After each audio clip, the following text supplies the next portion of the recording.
আসসালামু আলাইকুম। মঞ্চ নাটকের সাথে আমার পরিচয় বিশ্ববিদ্যালয়ে পা রাখার পরে। বিশ্ববিদ্যালয়ে ১ম যে নাটকটি আমি দেখেছিলাম মঞ্চে, আমার পরিষ্কার মনে আছে। নাটকটির নাম ছিল 'কোর্ট মার্শাল'। থিয়েটার আর্ট ইনস্টিটিউটের একটি নাটক, যেটির কেন্দ্রীয় চরিত্রে অভিনয় করেছিলেন সেলিম মাহবুব। সেলিম মাহবুবের চমৎকার অভিনয় দেখে আসলে নাটকের প্রতি আমার আগ্রহ সৃষ্টি হওয়া। এরপর বিশ্ববিদ্যালয়ের ৫-৬ বছর আমি খুব কম নাটক বিশ্ববিদ্যালয়ে মিস করেছি বলে আমার মনে হয়। এবং তারপর ঢাকায় আসার পরেও শিল্পকলা একাডেমি, মহিলা সমিতিতে অজস্র নাটক আমি দেখেছি।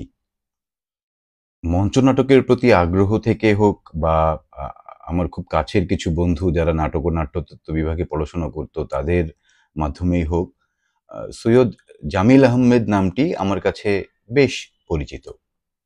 বাংলাদেশে আধুনিক নাট্যচর্চার ক্ষেত্রে সৈয়দ জামিল আহমেদের যে অবদান, তার যে জ্ঞান, তার যে সৃজনশীলতা, আ সেটির কারণে তিনি যখন বাংলা একাডেমির মহাপরিচালক হিসেবে দায়িত্ব নিলেন, অনেকের মতো আমিও খুব আবেগাপ্লুত হয়েছিলাম যে শিল্পকলা একাডেমি বোধহয় অবশেষে একজন খুব যোগ্য মানুষের হাতে পড়ল।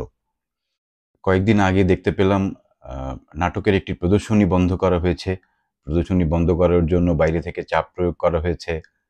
আবার আজকে জানতে পেলাম যে বাংলাদেশের নাট্য জগতে একজন জীবন্ত কিংবদন্তি জনাব মামুনুর রশীদ, তিনি একাধারে নাট্যকার, নির্দেশক, নাট্য আন্দোলনের নেতা। তাকে আ মহাপরিচালক মহোদয় ফোন করে ব্যক্তিগতভাবে পরামর্শ দিয়েছেন, তিনি যেন নাটকে অভিনয় না করেন বা কিছুদিন নাটকে অভিনয় থেকে বিরত থাকেন। তিনি কেন এই পরামর্শটি দিয়েছেন সেটির পেছনেও তার কিছু যুক্তিও আমি বিভিন্ন প্রচার মাধ্যমে দেখতে পেয়েছি।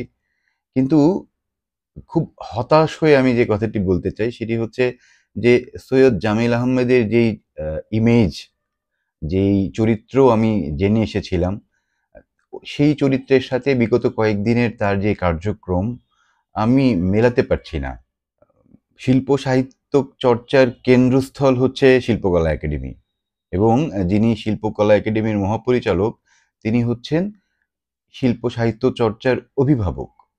তাকে কোন পরিস্থিতিতে নাটকের প্রদর্শনী বন্ধ করতে হচ্ছে বা অভিনেতাকে ব্যক্তিগতভাবে পরামর্শ দিতে হচ্ছে নাটকে অভিনয় করা থেকে বিরত থাকার জন্য, সেটা আসলে আমি এখনো বুঝতে পারছি না।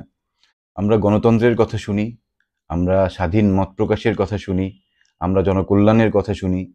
কিন্তু শিল্প সাহিত্য চর্চার ক্ষেত্রে যে স্থবিরতা বা যেই বিধিনিষেধ আ আরোপ হচ্ছে, এটি আসলে কোথা থেকে হচ্ছে আমি জানি না। আমার জানবার কথাও নয়। কিন্তু এই বিধিনিষেধের কারণে ব্যক্তিগতভাবে যে আমি হতাশ, আমার যে হতাশা, সেটি আসলে আমি প্রকাশ না করেই পারছিলাম না। সুতরাং কিছু কথা আমাকে বলতে হলো।